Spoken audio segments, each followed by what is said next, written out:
Y bueno, establecemos comunicación con Valeria Moy, directora general del Instituto Mexicano para la Competitividad, el IMCO. Valeria, buenas noches. Visita relámpago del presidente del gobierno mexicano a los Estados Unidos. Hoy esta reunión con los empresarios que, déjame de entrada decirte, muy rara. Ayer lo platicamos aquí con Marta Bárcena, una en Estados Unidos, en donde el presidente de los Estados Unidos no está. No está, y no solo no está el presidente de los Estados Unidos, también hubo poca representación de los empresarios de Estados Unidos. Y yo creo que hay temas bien delicados en la relación bilateral, hay temas, no solo temas empresariales, sino temas de política complicados en la relación bilateral, que debo de ser aquí yo muy sincera y muy honesta con lo que pienso. Yo no creo que en estos acuerdos o en estas cumbres o en estas reuniones se logren grandes acuerdos. Creo que en términos generales no sucede y me parecería raro esperar que algo así sucediera. Normalmente se da un trabajo previo, profundo, donde ya llega la cumbre, llega la reunión y se anuncia algo muy particular.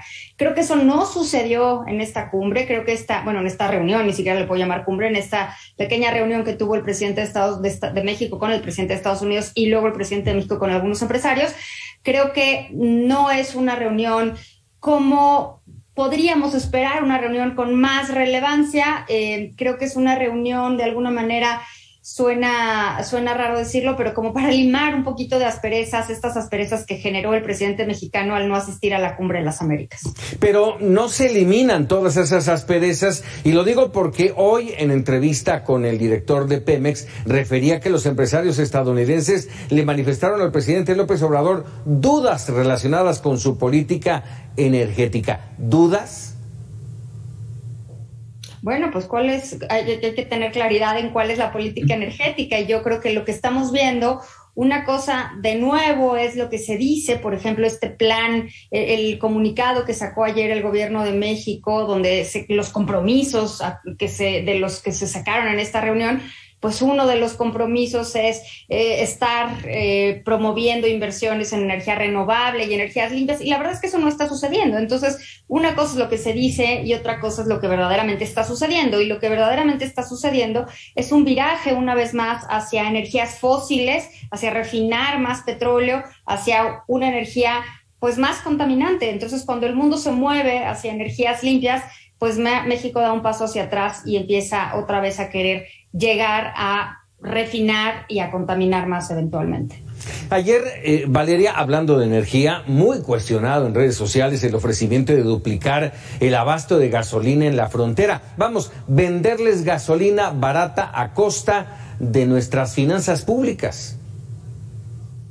Pues es que eso es lo que está sucediendo, ¿no? De repente pensamos que la gente no entiende por qué la gasolina es más barata, y creo que la gasolina en este momento específico en el tiempo, porque no siempre es así, en este momento específico la gasolina en México es más barata porque está recibiendo un enorme subsidio. Por un lado no se está cobrando el IEPS y por otro lado se le están dando estímulos complementarios. Este monto de apoyos que se le está dando al precio de la gasolina le cuestan al país más o menos, grosso modo, 12,000 millones de pesos a la semana. Y esos 12,000 millones de pesos semanales pues salen de las finanzas públicas. Entonces, esta invitación que hizo el presidente a los estadounidenses a que crucen y carguen sus tanques de gasolina, hombre, qué bonita declaración, pero pues al final del día es a costa de las finanzas públicas mexicanas, y justo para impulsar el consumo de un bien que contamina, ¿no? Eso lo perdemos de vista. Si estamos moviéndonos hacia energías renovables, pues justo lo que querríamos hacer es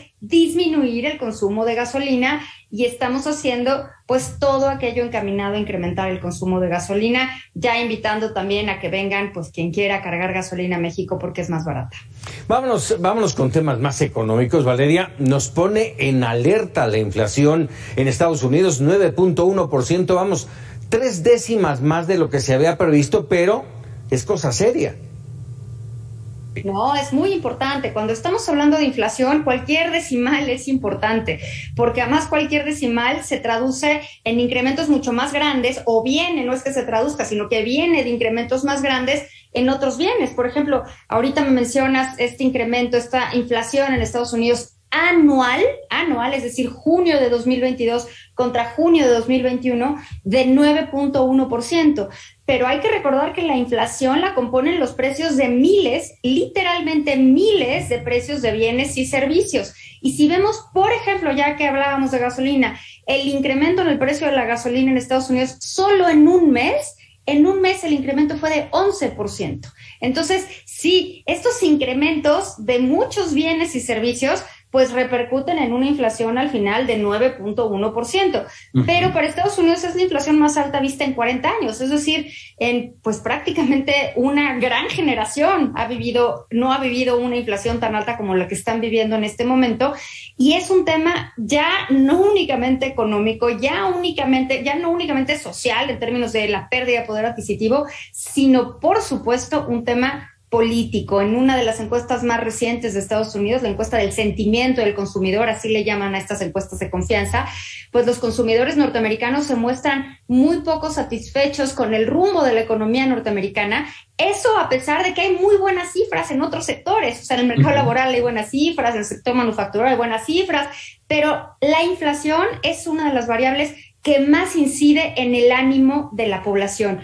Porque como yo digo siempre, es una variable que nadie nos la necesita explicar, no necesitamos saber la definición precisa, porque todos la entendemos, porque todos la vivimos. Entonces, este incremento en los precios en Estados Unidos está llevando a un malestar que claramente va a tener un costo político. A ver, hace apenas un par de semanas platicábamos sobre el incremento de las tasas de interés por parte de la Fed. Viene 26, 27 de julio, si no mal recuerdo, una nueva toma de decisiones y si no mal recuerdo, habíamos previsto otros 75. ¿No llegará al 100?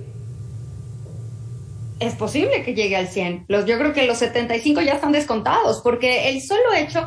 Hay que tomar en cuenta que cuando la Reserva Federal o los bancos centrales mueven la tasa de interés, no pueden controlar la inflación, porque la inflación en sí misma es una variable que ve al pasado. O sea, la inflación que tenemos hoy, de la que estamos discutiendo, es la de junio, y ya estamos en julio. Entonces, lo que los bancos centrales tratan de incidir es sobre la inflación esperada. Con este dato de inflación que se tuvo hoy, hay que decir que fue por encima de lo que se había esperado de inflación. Esto para la Reserva Federal es una señal de tiene que apretar más, tiene que contener aún más la política monetaria porque necesita ajustar las expectativas de inflación. Entonces, esos 75 puntos base de los que era raro hablar hace un mes, hoy yo creo que son la norma. Ya creo que ya todo el mundo está descontando ese incremento de 75 puntos base y con el dato de inflación de hoy ya quedaron muy claritos los 100 puntos bases de posibilidad para el incremento de la siguiente reunión. Ahora, entiendo que este tema de la inflación es diferente en Estados Unidos que, en México. ¿Qué podemos esperar de la situación en nuestro país y de la decisión que deberá tomar el Banco de México? En México creo que viene más por el lado de la oferta que por el lado de la demanda. México está viviendo estas diferencias, estos choques en las cadenas productivas, las mismas que está viviendo Estados Unidos, nos están pegando a nosotros y por supuesto el conflicto, la guerra entre Rusia y Ucrania, pues no somos ajenos a ella de ninguna manera, en particular en la parte de alimentos. Entonces son fenómenos distintos, pero yo creo que de cualquier manera los bancos centrales van a actuar un poco en la misma línea, que es apretando la política monetaria, es decir, subiendo las tasas de interés. Básicamente no quedan muchas opciones. Tampoco es que podamos esperar, como son problemas de oferta, que estos incrementos tengan un impacto rápido. No va a suceder, eso hay que decirlo. No podemos esperar que todo esto se corrija, porque si el problema es de oferta, pues el único momento donde se corrige es cuando la oferta se ajusta, y un choque en tasas de interés no ajusta la oferta. Entonces, sí es un momento bien delicado en términos de política monetaria, pero los bancos centrales, incluyendo Banco de México, pues va a tener lo que tiene que hacer, que es apretar más la política monetaria restrictiva, incremento en tasas de interés, y si la Reserva Federal pone en la mesa un incremento de 100 puntos base, no le va a quedar mucha opción a Banco de México más que moverse en una línea muy similar. Valeria, te agradecemos mucho, como siempre, este apunte aquí en Mega Noticias. Encantada, un placer. Muy buenas noches, Valeria Moy, directora general del INCO. Vámonos con otros temas.